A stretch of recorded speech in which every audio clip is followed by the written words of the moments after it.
Welcome to Open Course. Today we are going to discuss about the special types of customers.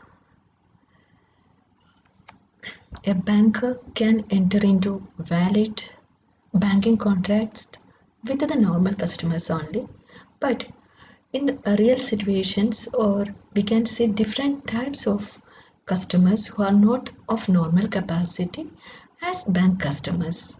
Such customers includes minor എന്ന് പറയുന്ന category ഉണ്ട്, lunatics, അതായത് ബുദ്ധിക്ക് ഇത്തിരി പ്രശ്നമുള്ള lunatics എന്ന് പറയുന്ന കാറ്റഗറി ഉണ്ട്, മാരീഡ് വിമൻ ഉണ്ട്, ജോയിൻറ്റ് സ്റ്റോക്ക് ഫേംസ് ഉണ്ടാവും, ദെൻ ട്രസ്റ്റീസ് ഉണ്ടാവും, ജോയിൻറ്റ് അക്കൗണ്ട് ഉണ്ടാവും, ജോയിൻറ്റ് ഹിന്ദു ഫാമിലി എന്ന് പറയുന്ന കാറ്റഗറി. ഇതൊക്കെ വരുന്നത് ഒരു സ്പെഷ്യൽ ടൈപ്സ് ഓഫ് കസ്റ്റമേഴ്സ് എന്നുള്ള, അതുപോലെ പാർട്ട്ണർഷിപ്പ് ഫേം, ഈ കാറ്റഗറിയൊക്കെ വരുന്നത് സ്പെഷ്യൽ ടൈപ്സ് ഓഫ് കസ്റ്റമേഴ്സ് എന്നുള്ളതാണ്. അതായത് നമ്മൾ സാധാരണ കസ്റ്റമേഴ്സ് ഒരു ബാങ്കിൽ അക്കൗണ്ട് ഓപ്പൺ ചെയ്യുന്നത് പോലെയല്ല, അവരുടെ ട്രാൻസാക്ഷൻ പോലെ ആയിരിക്കില്ല, ഇവരുടെ കുറച്ച് വ്യത്യാസങ്ങളുണ്ടാവും. അങ്ങനെയുള്ളവർ കുറേ കസ്റ്റമേഴ്സ് ഉണ്ടാവും. ആ കസ്റ്റമേഴ്സിനെയാണ് നമ്മൾ സ്പെഷ്യൽ ടൈപ്സ് ഓഫ് കസ്റ്റമേഴ്സ് എന്ന് പറയുന്നത്. ആ സ്പെഷ്യൽ ടൈപ്സ് ഓഫ് കസ്റ്റമേഴ്സിൽ വരുന്നതാണ് minor, married women, then lunatics, joint stock firm, then joint Hindu family, joint account, partnership firms, trust associations, ഇങ്ങനെയുള്ളവരുടെയൊക്കെ അക്കൗണ്ടുകൾ എങ്ങനെയായിരിക്കും എന്നുള്ളതാണ് നമ്മൾ സ്പെഷ്യൽ ടൈപ്സ് ഓഫ് കസ്റ്റമേഴ്സ് എന്നുള്ളതിൽ.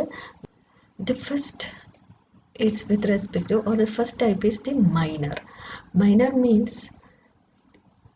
those who have not attained the age of 18, or those who have not completed the age of 18 is usually termed as a minor. അതായത് 18 വയസ്സ് തികയാത്ത ആൾക്കാരെയാണ് നമ്മൾ minor എന്നുള്ള കാറ്റഗറിയിൽ വരിക. അതുപോലെ ഒരു ചെറിയ ഇൻ്റർപ്രിട്ടേഷൻ കൂടിയുണ്ട്, വേറെ ഉള്ള ഒരു ഇൻ്റർപ്രിട്ടേഷനും കൂടിയുണ്ട്. If a guardian is appointed by the court to look after a person, his person and property, he will attain majority at the completion of 21 years. അതായത് ചില കേസസിൽ നമ്മളൊരു ഗാർഡിയൻ, പാരൻസ് എന്തെങ്കിലും മരിച്ചു പോവുക, അങ്ങനെയുള്ള കേസസിൽ ഗാർഡിയനെ അപ്പോയിൻറ്റ് ചെയ്യാറുണ്ട്. കോർട്ടിൻ്റെ ഡയറക്ഷനിൽ ഗാർഡിയനെ അപ്പോയിൻറ്റ് ചെയ്യാൻ അയാളുടെ കുട്ടിയുടെയും ആ കുട്ടിയുടെ സ്വത്തിനെയൊക്കെ സംരക്ഷിക്കാൻ. ആ കേസിൽ 21 ഇയേഴ്സ് കഴിഞ്ഞാലാണ് അയാൾ മൈനർ എന്നുള്ള കാറ്റഗറിയിൽ നിന്ന് മാറുള്ളൂ. അപ്പോൾ സാധാരണ കേസിൽ 18 വയസ്സ് തികയാത്തവരെയാണ് മൈനർ എന്ന് പറയുക. ഏതെങ്കിലും കേസിൽ കോർട്ട് ഗാർഡിയനായിട്ട് ഏതെങ്കിലും ഒരു കുട്ടിക്ക് ഇത് അസൈൻ ചെയ്തിട്ടുണ്ടെങ്കിൽ അയാൾ he attains majority, or he is minor up to the age of 21. 21 വയസ്സ് വരെയും അയാൾ മൈനറാണ് എന്നുള്ളതാണ്. അവിടെ ഓർത്ത് വയ്ക്കേണ്ടത്, according to the section 3 of Indian majority act 1875, a minor is a person who has not completed the age of 18. അതായത് നമ്മൾ section 3 of Indian majority act 1875 Indian majority ആക്ടിലാണ് മൈനർ ആരാണ് എന്നുള്ളതിനെ ഡിഫൈൻ ചെയ്തിരിക്കുന്നത്. Is a person who has not completed the age of 18. അതുകൊണ്ട് തന്നെ അതിൽ വീണ്ടും എക്സ്പ്ലെയിൻ ചെയ്തിട്ടുണ്ട്, a contract by or with a minor is no contract at all. Contract by അല്ലെങ്കിൽ വിത്ത്, അത് അയാൾ നടത്തുന്ന കോൺട്രാക്റ്റോ അയാളുമായിട്ടുള്ള കോൺട്രാക്റ്റോ ഒരു കോൺട്രാക്റ്റ് അല്ല എന്ന് അതിൽ എഴുതിയിട്ടുണ്ട്. അതായത് ഒരു മൈനറായിട്ട് നമ്മൾ എന്തെങ്കിലും ഒരു കോൺട്രാക്റ്റ് ചെയ്തിട്ടുണ്ടെങ്കിൽ ആ കോൺട്രാക്റ്റ് നമ്മളോ അവരിങ്ങോട്ട് വന്നാലും നമ്മൾ അതിൽ സൈൻ ചെയ്ത് കൊടുത്താലും കാര്യമില്ല, അത് രണ്ടും കോൺട്രാക്റ്റായിട്ട് കൺസിഡർ ചെയ്യില്ല എന്നുള്ളത് അതിൽ പറഞ്ഞിട്ടുണ്ട്. അതുപോലെ ഈ കേസിൽ ബാങ്കിൻ്റെ ട്രാൻസാക്ഷൻസ് ഒരു ബാങ്കിൻ്റെ കസ്റ്റമർ ആകുമ്പോൾ ചില കേസസിൽ നമ്മൾ മൈനറിനും ബാങ്ക് കസ്റ്റമേഴ്സ് ആവേണ്ടി വരാറുണ്ട്. ആ കേസസിൽ എന്തൊക്കെയാണ് പ്രിക്കോഷൻസ് എടുക്കേണ്ടത് എന്നുള്ളതാണ് നമ്മൾക്ക് എക്സ്പ്ലെയിൻ ചെയ്യേണ്ടത്. What are the precautions to be followed? According to Section 11 of Indian Contract Act 1872, a minor is not capable of entering into a valid contract, and contract entered by a minor is absolutely void. അതായത് Indian contract act 1872 വെച്ചിട്ട് section 11 അത് പറഞ്ഞത് minor is not capable of entering into a valid contract. ഒരു minor ഒരു valid contract enter ചെയ്യുന്നതിന് capable അല്ല. അങ്ങനെ ഏതെങ്കിലും കോൺട്രാക്ട് എൻ്റർ ചെയ്യുകയാണെങ്കിൽ ഇറ്റ് ഈസ് അബ്സല്യൂട്ട്ലി വോയിഡ്, അത് നിലനിൽക്കുന്നതല്ല എന്നുള്ളത് ഇന്ത്യൻ കോൺട്രാക്ട് ആക്ടിൽ ക്ലിയർ ആയിട്ട് പറഞ്ഞിട്ടുണ്ട്. അപ്പോൾ the banker has to or he is expected to follow the following precautions while opening an account in the name of a minor. ചിലപ്പം ബാങ്കർക്ക് ഒരു account open ചെയ്യേണ്ടി വരും. ആ കേസസിൽ അതായത് മെജോറിറ്റി ആക്ടിൽ മൈനർ ആരാണെന്ന് ഡിഫൈൻ ചെയ്തിട്ടുണ്ട്. കോൺട്രാക്ട് ആക്ടിൽ മൈനർ, കോൺട്രാക്ട് ആക്ട് എന്ന് പറയുന്നത് 1872 വന്നിട്ടുള്ള ആക്ടാണ്. അതിൽ മൈനറും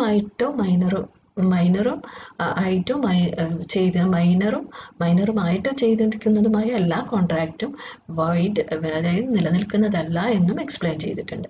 അതുകൊണ്ട് ഈ ഒരു രണ്ട് സ്റ്റേറ്റ്മെൻ്റ് ഉള്ളത് കൊണ്ട് തന്നെ ഒരു ബാങ്കർ ഒരു അക്കൗണ്ട് ഓപ്പൺ ചെയ്യുമ്പോൾ പല കാര്യങ്ങളും ശ്രദ്ധിക്കേണ്ടത്. കുറച്ച് കാര്യങ്ങളാണ് ഇതിൽ പറയാൻ പോകുന്നത്. First precaution, it is advisable to open an account in the name of his guardian than to open in the minor's name. അതായത് ഗാർഡിയൻ്റെ പേരിൽ ഓപ്പൺ ചെയ്യുന്നതായിരിക്കും ഏറ്റവും നല്ലത് എന്നുള്ളതാണ് ഒരു പ്രിക്കോഷൻ. രണ്ടാമത്തത്, cheque issued by a minor against his credit balance is valid. അതായത് credit balance ഉണ്ട് എങ്കിൽ അയാൾക്കൊരു ചെക്ക് ഇഷ്യൂ ചെയ്യുന്നതിന് കുഴപ്പമില്ല, എൻഡോസ് ചെയ്യുകയാണെങ്കിലും കുഴപ്പമില്ല എന്നുള്ളതാണ് second. Cheque issued and endorsed by the minor is valid എന്നുള്ളതാണ് സെക്കൻഡ് പോയിൻ്റായിട്ട് ഓർത്ത് വയ്ക്കുന്നത്.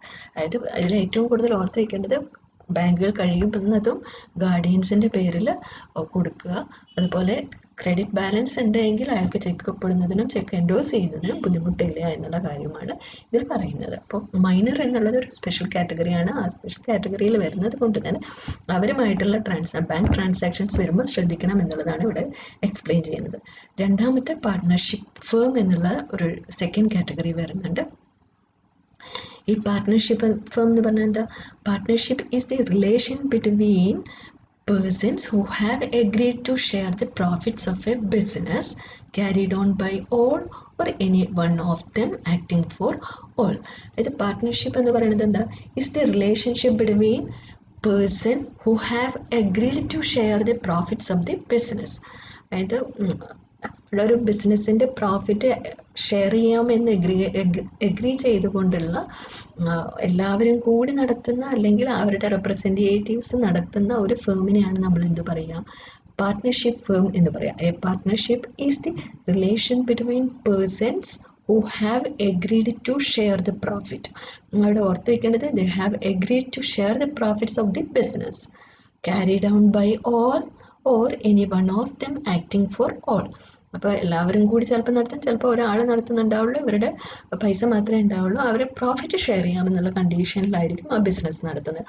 അങ്ങനെയുള്ള ബിസിനസ്സിനെയാണ് നമ്മൾ പാർട്ട്ണർഷിപ്പ് ഫേം എന്ന് പറയുന്നത്. അങ്ങനെ വരുമ്പം നമ്മൾ കുറേ ആൾക്കാരുണ്ട്, ഒന്നിൽ കൂടുതൽ ആൾക്കാരുണ്ട് അതിൽ വരുന്നത്. അപ്പോൾ എന്തൊക്കെ സ്റ്റെപ്സ് ആണ് എടുക്കേണ്ടത് എന്നുള്ളതാണ്. First one, letter of introduction എന്ന് പറയുമ്പോൾ ആ പാർട്ട്ണർഷിപ്പ് ഫേമിൽ ആരൊക്കെയാണ് ഉള്ളത് എന്നത്. First, the perspective firm must be duly introduced to the banker by a person who is already known to it, and banker should get a letter of introduction or reference and make inquiry about the firm which proposes to open an account. A letter of introduction വേണം എന്നുള്ളതാണ്. ഇത് ഈ ഫേമിനെ കുറിച്ച് അറിയുന്ന ഈ ബാങ്കിന് വിശ്വാസമുള്ള ആരെങ്കിലും അവരെ ഇൻട്രൊഡ്യൂസ് ചെയ്താലും മതി. അങ്ങനെ അവരെ പ്രോപ്പറായിട്ട് ഇൻട്രൊഡ്യൂസ് ചെയ്തുകൊണ്ടുള്ള ഒരു ലെറ്റർ ഓഫ് ഇൻട്രൊഡക്ഷൻ വേണം. ആരൊക്കെയാണ്, എന്താണ്, എന്ത് ബിസിനസ്സാണ് നടത്തുന്നത് എന്നുള്ളത് ലെറ്റർ ഓഫ് ഇൻട്രൊഡക്ഷൻ വേണം. നമ്പർ ഓഫ് പാർട്ട്നേഴ്സ്, എത്ര പേരുണ്ട് എന്നുള്ളത്. അതായത് ഓരോ പാർട്ട്ണർഷിപ്പ് ഫേമിനും അതിൻ്റെ കാറ്റഗറിക്ക് അനുസരിച്ച് ഇത്ര മാക്സിമം ഇത്രേ പാടുള്ളൂ എന്നുള്ളതുണ്ട്. അത് നമ്പറിലും കൂടുതലുണ്ടോ എന്നുള്ളത് നോക്കുക. Then application, then banker should not open an account in the name of partnership unless one or more partners apply for this. A banker should not open firm's account in a partner's name. And should not open an account in the name of partnership unless one or more of the partner apply for the same. അതായത് എല്ലാവരും കൂടി apply ചെയ്യുകയാണെങ്കിൽ മാത്രമേ അയാൾക്ക് ആ partnership ഫേമിൻ്റെ പേരിൽ അത് account open ചെയ്യാൻ പാടുള്ളൂ. അതുപോലെ പാർട്ട്നേഴ്സിൻ്റെ പേരിൽ ഒരിക്കലും പാർട്ട്ണർഷിപ്പ് ഫേമിൻ്റെ അക്കൗണ്ട് ഓപ്പൺ ചെയ്യാൻ പാടില്ല എന്നുള്ളതാണ് another one. Then next one is about the check validity. Check drawn in the firm's name signed by one partner is quite valid and can be honored unless instruction to the contrary are given to the banker. അതായത് check drawn in the firm's name signed by one partner is valid. അതായത് കുറേ ആൾക്കാർ പാർട്ട്നേഴ്സായിട്ടുള്ള cases പാർട്ട്നേഴ്സായിട്ട് വരുമ്പം ആ partnership ഫേമിലെ ഒരു partner ഒപ്പിട്ടാലും ആ check valid ആണ് എന്നുള്ളതാണ്. അല്ലെങ്കിൽ അവിടെ ഒരു ഇൻസ്ട്രക്ഷൻ കൊടുക്കണം, എല്ലാവരും കൂടി സൈൻ ചെയ്ത ചെക്കുകൾ മാത്രമേ സ്വീകരിക്കാൻ പാടൂ. അതില്ല എങ്കിൽ ഏതെങ്കിലും ഒരു പാർട്ട്ണർ ഒപ്പിട്ടാലും ഈ ചെക്ക് വാലിഡ് ആണ് എന്നുള്ളതാണ് ഇവിടെ ഓർത്ത് വയ്ക്കേണ്ടത്. അപ്പോൾ ഈ പാർട്ട്ണർഷിപ്പ് ഫേമിൻ്റെ കേസിൽ ഓർത്ത് വയ്ക്കേണ്ടത് പാർട്ട്ണർഷിപ്പിൽ ഒന്നിൽ കൂടുതൽ ആൾക്കാരുള്ളത് കൊണ്ട് തന്നെ ലെറ്റർ ഓഫ് ഇൻട്രഡക്ഷൻ വേണം, നമ്പർ ഓഫ് പാർട്ട്നേഴ്സ് എത്ര പേരുണ്ടെന്ന് നോക്കണം, പ്രോപ്പറായിട്ടുള്ള ആപ്ലിക്കേഷൻ വേണം, അത് എല്ലാവരും കൂടി അപ്ലൈ ചെയ്യണം. ചെക്ക് വാലിഡിറ്റി ഒരു പാർട്ട്ണർ ഒപ്പിട്ടാലും ആ ചെക്ക് വാലിഡ് ആണ്, അല്ലെങ്കിൽ അതിന് ഇൻസ്ട്രക്ഷൻസ് കൊടുത്തിട്ടില്ല എങ്കിൽ ഒരാൾ ഒപ്പിട്ടാലും അത് വാലിഡാണ്. Next one is joint stock company. അതായത് ഷെയർ ഹോൾഡേഴ്സ് അല്ലാതെ സെപ്പറേറ്റ് ലീഗൽ എക്സിസ്റ്റൻസ് ആണ് ജോയിൻറ്റ് സ്റ്റോക്ക് ഫേം എന്ന് പറയുന്നത്. ഇതൊരു പാർട്ട്ണർഷിപ്പ് അല്ല, അതിന് വേറൊരു ലീഗൽ എക്സിസ്റ്റൻസ് വരുന്ന അതും കൂടിയുള്ള ഒരു ഫേമിനെയാണ് നമ്മൾ ഈ ജോയിൻറ്റ് സ്റ്റോക്ക് ഫേം എന്ന് പറയുന്നത്. ഇവരുടെ കേസിൽ മിക്കവാറും ഓപ്പൺ ചെയ്യേണ്ടത് current account may be open in the name of the company and the company has the power to open account and operate. അവിടെ കമ്പനിയുടെ പേരിൽ നമ്മൾക്ക് അതിന് ലീഗൽ എൻറ്റിറ്റി ഒക്കെ ഉള്ളതാണ് ജോയിൻറ്റ് സ്റ്റോക്ക് കമ്പനികൾ എന്ന് പറയുമ്പോൾ. അപ്പോൾ ആ ഒരു കമ്പനിയുടെ ഇതിൽ നിന്ന് ലീഗൽ ഇതിൽ വെച്ചിട്ട് നമ്മൾ മിക്കവാറും കറണ്ട് അക്കൗണ്ടുകളാണ് ജോയിൻറ്റ് സ്റ്റോക്ക് ഫേമിൻ്റെ കേസിൽ ഓപ്പൺ ചെയ്യാം. Next one is the married women. Married women എന്ന് പറയുന്നത് മാരീഡ് ആയിട്ടുള്ള സ്ത്രീകൾ. ആ കേസസിൽ അവിടെ ഒരു കൺഫ്യൂഷൻ, ഹസ്ബൻഡിൻ്റെ പേരിൽ വേണോ അങ്ങനെയുള്ളതാണ്. Married women can enter into a contract in her own name. അതായത് മാരീഡ് വിമന് എല്ലാ ഫ്രീഡവും ഉണ്ട്, she can open the account in her own name. അതുപോലെ ചെക്ക് അയാൾക്ക് ഒരു മാരീഡ് വിമന് അക്കൗണ്ട് ഓപ്പൺ ചെയ്യാം. അതുപോലെ she can draw cheque against cheque also endorse ചെയ്യുന്നതിനും ഒന്നും ബുദ്ധിമുട്ടില്ല. ഇതിൽ എൻ്റെ വൈഫ് എടുത്തിട്ട് ലോണോ അങ്ങനെ എന്തെങ്കിലുമൊക്കെ എടുക്കുകയാണെങ്കിൽ അതിൻ്റെ ഒബ്ലിഗേഷൻ, അതിൻ്റെ റെസ്പോൺസിബിലിറ്റി ഒരിക്കലും ഹസ്ബൻഡിന് വരില്ല എന്നുള്ളതാണ് അനദർ പോയിന്റ്. ഇവിടെ ഓർത്തിക്കേണ്ടത് ഇത്രയേ ഉള്ളൂ.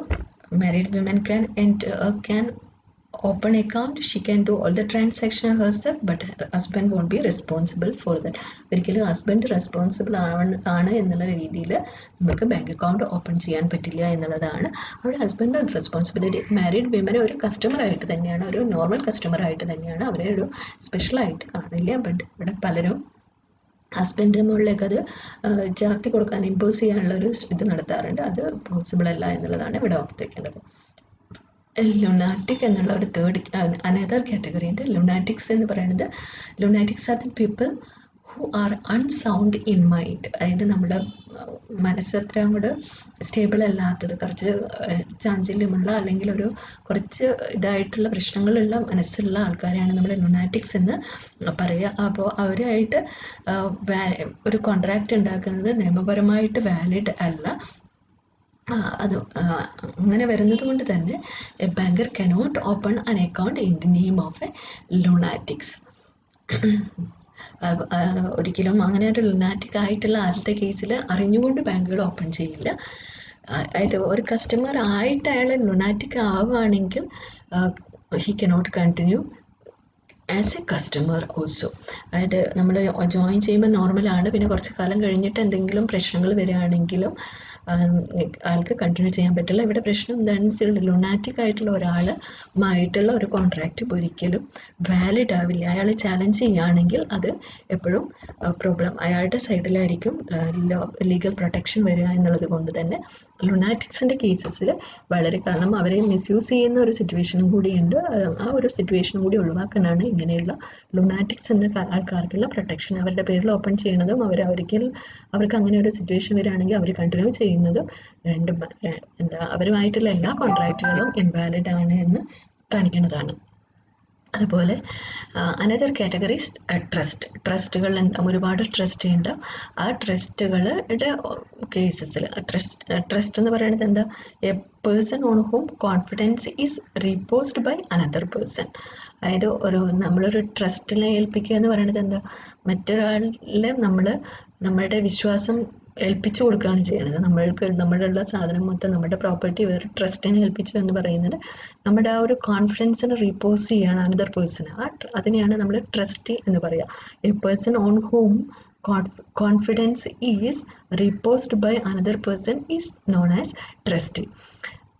അതായത് trust usually act for the benefits of another person. Trust എന്ന് പറയുന്നത് ഒരിക്കലും നമ്മുടെ ബെനിഫിറ്റ്സിന് വേണ്ടിയിട്ടുള്ളതായിരിക്കില്ല, സൊസൈറ്റിയുടെ ബെനിഫിറ്റ്സിന് വേണ്ടിയിട്ടുള്ളതായിരിക്കും. ഇവരുടെ കേസിൽ, ഈ ട്രസ്റ്റിയുടെ കേസിൽ ഒരു ട്രസ്റ്റ് ഡീഡ് ഉണ്ടാവും. ആ ട്രസ്റ്റ് ഡീഡിൽ എല്ലാ കാര്യങ്ങളും എക്സ്പ്ലെയിൻ ചെയ്ത് വെച്ചിട്ടുണ്ടാവും.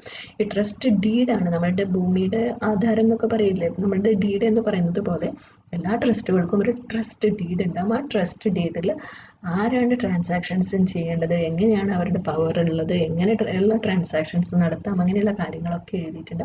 ആ ട്രസ്റ്റുകൾ ഒരു അക്കൗണ്ട് ഓപ്പൺ ചെയ്യാൻ വരുമ്പോൾ എന്ത് ചെയ്യണം, ബാങ്ക് ഓഫീസേഴ്സ് ചെയ്യേണ്ടത് ആ ട്രസ്റ്റ് ഡീഡ് കറക്റ്റായിട്ട് വായിച്ച് നോക്കിയിട്ട് വേണം ഒരു അക്കൗണ്ട് ഓപ്പൺ ചെയ്യാനും അതിനുള്ള ട്രാൻസാക്ഷൻ പെർമിറ്റ് ചെയ്യേണ്ടതും എന്നുള്ളതാണ് ഇവിടെ ഓർത്ത് വയ്ക്കേണ്ടത്.